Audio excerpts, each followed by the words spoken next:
friends, welcome back to my channel Study with Soni. Friends, I hope that you all are in good well-being. Friends, today I came up with one more interesting and fascinating story, Angry River, and this is the part 3 of this story. And this is the last part of this story. Friends, इस story को start करने से पहले मैं आप सबसे request करना चाहती हूँ कि अगर आपने अभी तक चैनल को लाइक, सब्सक्राइब या शेयर नहीं किया है तो चैनल को लाइक, सब्सक्राइब और शेयर जरूर कर लीजिए। सो फ्रेंड्स, पिछली स्टोरी के पार्ट में हमने देखा कि सीता अपने दादा दादी की खोज करने के लिए एक किसान व्यापारी की मदद लेती है जो उसे शाहगंज तक पहुंचा देगा। और अब आगे की स्टोरी ये है और लड़का कृष्णा अपने गांव और पिताजी की मदद के लिए उस पहाड़ी पर बसे हुए गांव से चले जाने की बात करता है। कृष्णा जाते जाते सीता से कहता है कि तुम अब शाहगंज आराम से पहुंच जाओगी सीता, और बाढ़ का पानी 4-5 दिन में कम हो जाएगा, जिसके बाद तुम अपने उस आइलैंड पर वापस जा सकती हो। सीता ने कहा, शायद आइलैंड हमेशा के लिए वहां से चला गया हो। और जैसे ही वह बूढ़े किसान की बैलगाड़ी पर चढ़ी, कृष्णा ने उसे अपनी बांसुरी दे दी और कहा कि इसे अपने पास रख लो, मेरे खातिर रख लो, और मैं इसे लेने के लिए तुम्हारे पास जरूर आऊँगा। और लड़का जैसे ही बांसुरी सीता को दे रहा था, वह थोड़ा सा झिझक गया। तब सीता ने खुशी से आंखें चमकाते हुए कहा कि यह बांसुरी तो बहुत ही सुंदर और अच्छी है। बैलगाड़ी बहुत ही धीरे धीरे मध्यम चाल पर चल रही थी। सड़क में बहुत ढेर सारा कीचड़ और पानी था और किसान और उसके बड़े बेटे को बार बार गाड़ी से उतरना पड़ रहा था। साथ में सीता को भी उतरना पड़ रहा था ताकि वे बैलगाड़ी को धक्का लगा सकें। सीता के पैर कीचड़ में बहुत ही ज्यादा सन गए थे। शाहगंज पहुंचने से पहले उन्हें एक दिन और एक रात बैलगाड़ी पर ही बितानी पड़ी। इस हालत में सीता बाजार में दादाजी को खोजने का प्रयास कर रही थी। सीता की हालत इतनी खराब थी कि वह पहचान में भी नहीं आ रही थी। इसलिए जब उसने अपने दादाजी को खोज लिया तो दादाजी उसे पहचान ही नहीं पा रहे थे। जब दादाजी ने उसे पहचाना तो उन्होंने सीता से तुरंत पूछा कि तुम यहाँ कैसे पहुंची उस आइलैंड से। दादाजी ने और आगे पूछा कि तुम्हारी मैं बहुत चिंता कर रहा था सीता। सीता ने दादाजी से पूछा, आप ठीक हो ना दादाजी। दादाजी से बात करते हुए सीता को पता चला कि अब उसकी दादी नहीं रही, उनकी डेथ हो गई थी। अब इसी वजह से दादाजी बहुत ही मायूस और दुखी थे और सीता भी इस बात पर रोना चाहती थी। उसे मालूम था अब उसे ही दादाजी का कंधा बनना था उनके सहारे के लिए। कुछ दिनों बाद वे दोनों उस आइलैंड पर लौट आए। बाढ़ और बारिश से अब सब कुछ नष्ट हो गया था वहां पर अब नदी उफान पर नहीं थी, वह बिल्कुल शांत थी और बुरा दौर बीत चुका था। दादाजी के पास अभी भी 2 बकरियां थीं, एक से अधिक बेचने की जरूरत ही नहीं पड़ी। जब दादाजी ने देखा कि पीपल का पेड़ आइलैंड से गायब हो चुका है तो उन्हें अपनी आंखों पर विश्वास ही नहीं हुआ। अब उन्हें सीता के बच निकलने पर आश्चर्य हो रहा था। फिर उन्होंने सीता से कहा, वह पेड़ ही था ना जिसने तुम्हें बचाया। सीता ने कहा, हाँ, पर एक लड़का भी था जिसने मुझे यहाँ बाढ़ से बचाया था। और फिर वह उस लड़के के बारे में सोचने लग गई। उसे डर लग रहा था कि क्या वह फिर से उसे देख पाएगी, लेकिन उसने ज्यादा नहीं सोचा क्योंकि करने के लिए अब आइलैंड पर बहुत ढेर सारा काम था। 3 रातों तक वे जूट की बोरियों से बने टेम्परेरी टेंट के नीचे सोते रहे। दिन के दौरान उसने दादाजी को मिट्टी की झोपड़ी फिर से बनाने में मदद की। एक बार फिर उन्होंने बड़ी चट्टान को सहारे के रूप में इस्तेमाल किया।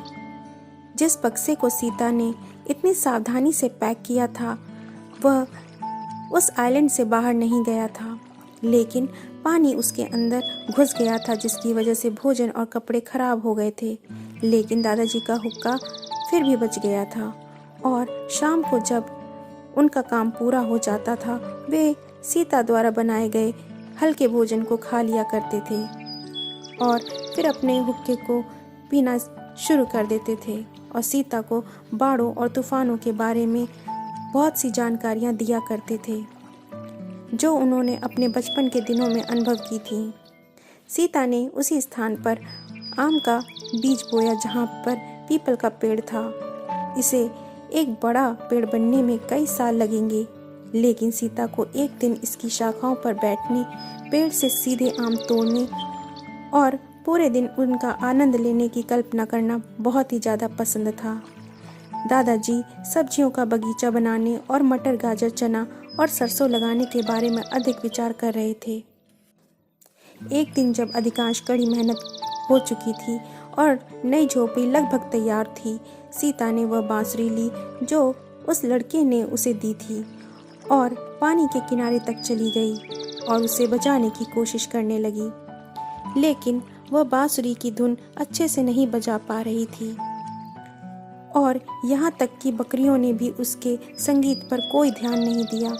कभी कभी सीता को लगता था कि उसने एक नाव को नदी में उतरते देखा है और वह उससे मिलने के लिए दौड़ पड़ती थी, लेकिन आमतौर पर वहाँ कोई नाव नहीं होती थी, या अगर होती भी थी तो वह किसी अजनबी या किसी अन्य मछुआरों की होती थी और इसलिए उसने नावों की तलाश करना ही बंद कर दिया।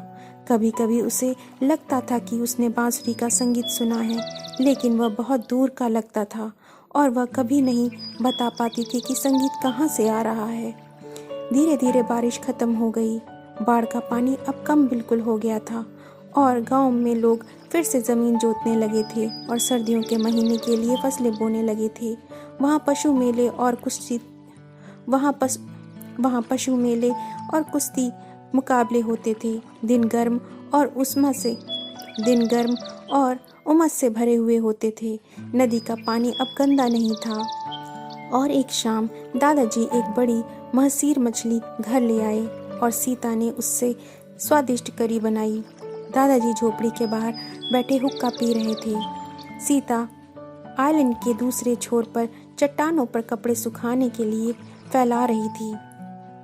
उनमें से एक बकरी उसके पीछे पीछे चली गई।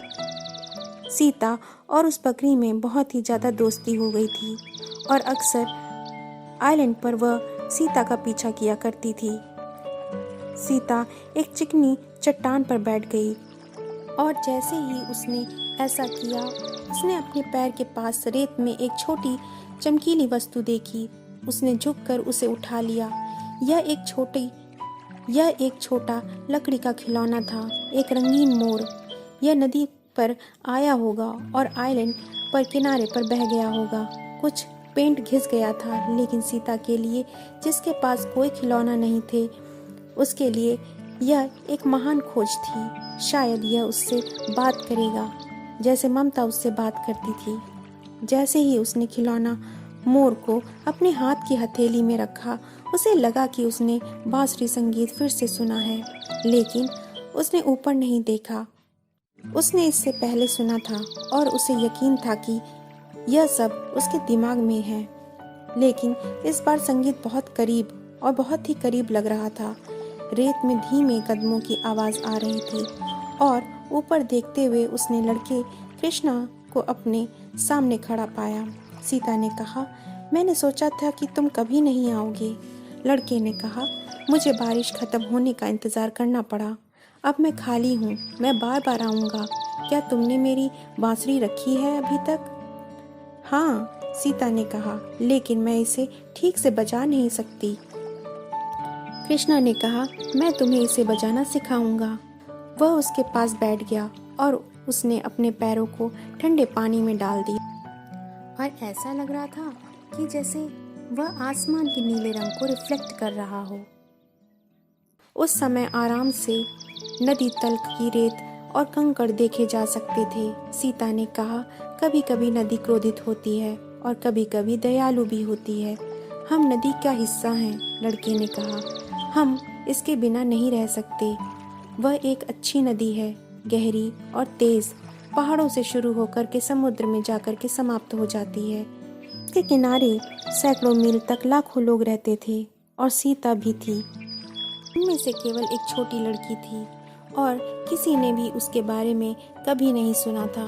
कोई भी उसे नहीं जानता था। बूढ़े आदमी और लड़के और नदी को छोड़कर। सो फ्रेंड्स, स्टोरी यहीं पर एंड होती है। आई होप कि आपको स्टोरी बहुत अच्छी लगी होगी। If you like this story then do subscribe, like and share my video. नमस्कार।